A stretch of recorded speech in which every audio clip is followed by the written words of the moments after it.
नमस्कार भाइयों और बहनों, स्वागत है आपका जंगली मेडिसिन में। आज की जानकारी बहुत ध्यान से सुनिए, क्योंकि आज हम जिस वनस्पति की बात करने जा रहे हैं वो आयुर्वेद की सबसे तेज, रहस्यमयी और खतरनाक औषधियों में गिनी जाती है।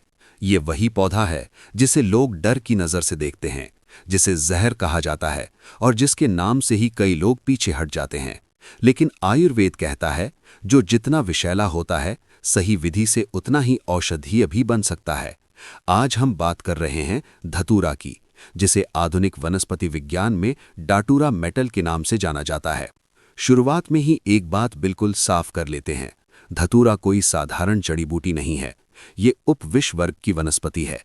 इसका अर्थ ये है कि इसका प्रयोग केवल शोधन, सही मात्रा और वैद्य की देखरेख में ही किया जाता है।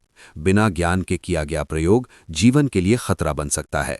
इसलिए आज की जानकारी को ज्ञान की तरह सुनिए, प्रयोग की तरह नहीं। धतूरा एक झाड़ीदार पौधा होता है। इसके पत्ते चौड़े, हरे और हल्के कटे हुए होते हैं। इसके फूल सफेद, बैंगनी या हल्के पीले रंग के होते हैं और देखने में बहुत सुंदर लगते हैं। इसका फल कांटेदार होता है, जिसके अंदर छोटे छोटे बीज होते हैं। यही बीज, पत्ते, फूल और जड़ आयुर्वेद में औषधि के रूप में प्रयोग किए जाते हैं, लेकिन केवल शोधन के बाद। आयुर्वेदिक दृष्टि से धतूरा का रस कटु और तिक्त माना गया है। इसका वीर्य उष्ण बताया गया है और विपाक कटु होता है।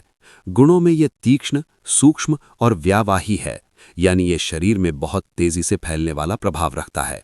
त्रिदोषों में यह मुख्य रूप से वात और कफ पर काम करता है, जबकि पित्त को बहुत अधिक बढ़ा सकता है। यही कारण है कि इसका प्रयोग बहुत सीमित और नियंत्रित रखा जाता है। आयुर्वेदिक ग्रंथों में धतूरा को विशेष रूप से वातजन्य रोगों में बताया गया है। पुराने समय में जब लकवा, गठिया, संधिवात, नसों की अकड़न और असहनीय दर्द होता था, तब धतूरा के तेल और लेप का बाहरी प्रयोग किया जाता था। इसका प्रभाव तंत्रिका तंत्र पर पड़ता है और दर्द की अनुभूति को अस्थायी रूप से दबाने में सहायक माना गया है। श्वास रोगों में धतूरा का विशेष उल्लेख मिलता है। दमा, पुरानी खांसी और श्वसन नलिकाओं की ऐंठन ने आयुर्वेदिक ग्रंथों में इसके बीजों के धूम्र प्रयोग का उल्लेख मिलता है। पुराने समय में इसे चिलम या विशेष विधि से जलाकर धुआं लिया जाता था, लेकिन ये प्रयोग आज के समय में अत्यंत जोखिम भरा माना जाता है और बिना विशेषज्ञ के बिल्कुल नहीं किया जाना चाहिए। धतूरा का एक और प्रसिद्ध उपयोग दर्द निवारण में बताया गया है। दांत दर्द, कान दर्द और पुराने जोड़ों के दर्द में इसके तेल या पत्तों के लेप का बाहरी प्रयोग किया जाता रहा है। कहा जाता है कि यह तंत्रिकाओं को सुन्न कर देता है, जिससे दर्द की अनुभूति कम हो जाती है, लेकिन यही गुण इसे खतरनाक भी बनाता है। त्वचा रोगों में भी धतूरा का नाम आता है। दाद, खुजली और कुछ पुराने चर्म रोगों में इसके पत्तों का लेप बाहरी रूप से किया गया है। ये कीटाणुनाशक और खुजली शांत करने वाला माना गया है, लेकिन संवेदनशील त्वचा पर इसका प्रयोग जलन और फफोले भी पैदा कर सकता है। धतूरा का प्रयोग कृमिनाशक के रूप में भी बताया गया है। पेट के कीड़ों में इसके सीमित प्रयोग का उल्लेख मिलता है, लेकिन ये प्रयोग भी आज के समय में बहुत कम किया जाता है, क्योंकि सुरक्षित विकल्प उपलब्ध हैं।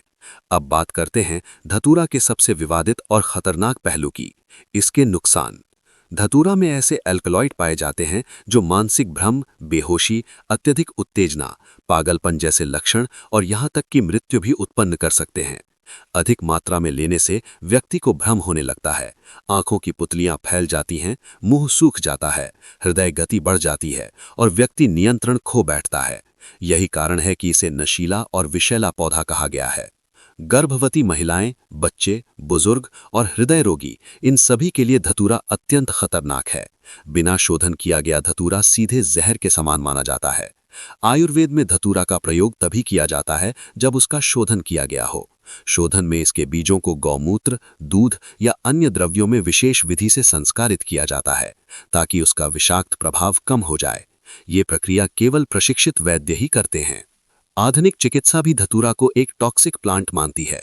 आधुनिक शोध बताते हैं कि इसमें मौजूद तत्व तंत्रिका तंत्र को सीधे प्रभावित करते हैं। इसलिए आधुनिक चिकित्सा में इसका प्रयोग बहुत सीमित और नियंत्रित रूप में होता है। ये समझना बहुत जरूरी है कि आयुर्वेद धतूरा को घरेलू नुस्खा नहीं मानता। ये अंतिम स्तर की औषधि मानी जाती है, जब अन्य उपाय काम नहीं करते। अब आपसे एक सवाल, आप अपने क्षेत्र में धतूरा को किस नाम से जानते हैं? क्या आपने इसके किसी पारंपरिक बाहरी प्रयोग को देखा है? कमेंट में जरूर बताइए ताकि सही जानकारी साझा हो सके। कोई जड़ी बूटी, दवा या पौधा नहीं मिल रहा है तो आप उसे ऑनलाइन खरीद सकते हैं। वीडियो का डिस्क्रिप्शन चेक करें। याद रहे, हो सकता है कि आप इस वनस्पति को सही से ना पहचान पाए हों या प्रयोग करने में कोई गलती कर दें। इसलिए इसका उपयोग करने से पहले किसी वैद्य आयुर्वेदिक चिकित्सक से परामर्श जरूर लें। ये जानकारी केवल आपके शैक्षणिक उद्देश्य के लिए दी गई है। उम्मीद करता हूं आज की जानकारी आपके लिए लाभकारी रही होगी। फिर मिलते हैं एक नई जानकारी के साथ नई वीडियो में। तब तक के लिए नमस्कार। जय आयुर्वेद।